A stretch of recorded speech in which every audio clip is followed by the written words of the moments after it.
My name is Justin, and I'm co-founder of Gense Technologies. Gense stands for gesture sensing, and we work on sign language to voice translation for the deaf and mute community via wearable wristband. It's very simple to use. You put it onto wristbands, and you do sign language directly. And there will be a wearable speaker in front of you where they will translate the sign language into spoken language so that the deaf and mute users could communicate with anyone. And it's not just one way, it's two way as well. Because with the sign language to voice translation, you can allow the sign language speakers to speak to anyone, but they also need to understand what people are saying. And reading is not very common within the community. So we are incorporating a voice recognition to text module as well, where they can read the text of the other person's speech via the smartwatch or via the phone as well. And we have a patented technology and for the application. And it's quite intuitive in terms of the technology. When you look at your hand, when you perform different hand gestures, the wrist structure changes. And you can see it yourself if you do it right now. Our technology has 16 electrodes around the wrist, and it will detect an inner image of the wrist structure. So muscle, tendons, bone, blood vessels. And with different gesture, there is a different bowel image, and we use machine learning to recognize the bowel image into different gestures and gesture into words. Yes. And this is our team. We have a team of 5. I'm from Cambridge myself. I handle all the non-technical side of things, so all the outreach, the research, and sign language speakers, and all this stuff as well. Our person in charge is Russell Chan. He's a PhD from Hong Kong University doing biomedical engineering with a specialization in biomedical imaging. He's currently doing a research project in Stanford. We also have Terry, who does integrated circuit design, so he's an electronic guy. And we have Tommy and Wilson working on the software side as well, so the machine learning, the cloud computing, and the front-end system as well. It's simple comparisons with different mechanisms that's trying to do real-time sign language to voice translation. The first one is Leap Motion's DAF camera, or HoloLens by Microsoft. Basically, there's a sort of like a Wii camera where you perform different gestures, and they read the gesture and translate it into words. But the main problem is you need a high-power computer. It's not very mobile, and you need visually unobstructed space as well. So they can't read big gestures if you wear it around your chest. And obviously, they're gloves as well, but they have limitations in terms of what gesture they can detect. And the user experience is obviously not as great as a wristband as well. In terms of the market sizing, there are 70 million people who use the sign language as their first language, so it's a big market. We're targeting around 1% of the population in 5 years with a selling price of USD $499, and that translates into $349 million of sales revenue. And with production costs at 20% of that sales, which allows us some space to grow.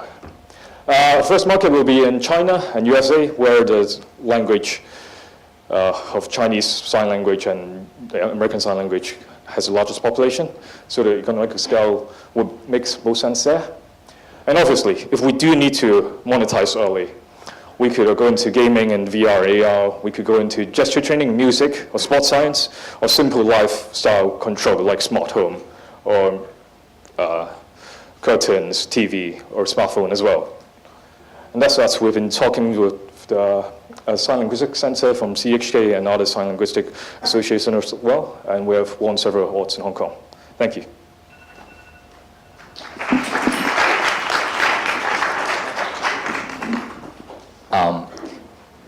From your experience, how is this sort of motion recognition or sensing technology better than image recognition?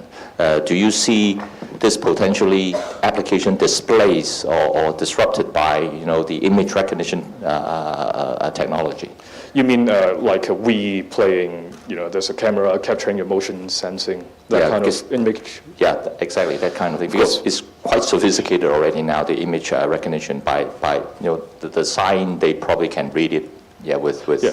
Absolutely, that's a very good question. Because when we do sign language translation, there's a lot of overlapping. So whenever you put your camera, whether on chest, on the TV, or around you, there will always be overlapped.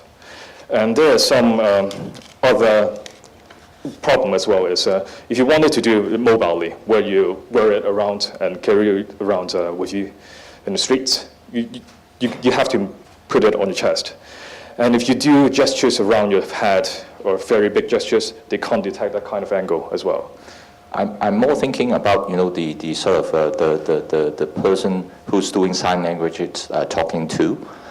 They can easily use an app with image recognition, cameraing on, you know, what they're doing, and then translating that into words. Yeah. That is a possibility as well, and there are apps doing this as well. But you require the person who uses this to have an application inside a mobile phone and hold it throughout the entire conversation. It's not very natural, and we're trying to normalize the communication between, you know, deaf and mute community with the speaking community. And we're trying to reduce that barrier as much as we can. And by letting them have their own device, they could carry around anywhere without anyone's help. We could do that more seamlessly. Or maybe I'm just thinking, yeah, what you mentioned is absolutely right. But if you can enhance it to make it more, with functions more personalized, so that actually, because the person is carrying it himself or herself, so that if it is more personalized, then it can then have a differentiation from those, you know, image recognition apps. Yeah. Absolutely, absolutely. And those kind of machine learning algorithms are sort of like your iPhone fingerprinting. So the more you do, the more you recognize the person's, you know, the pattern and in the image as well. Thank you. What is your core technology? Is the waist muscle detections have been used for the pointing devices already, right? So is it hardware or more on the software side?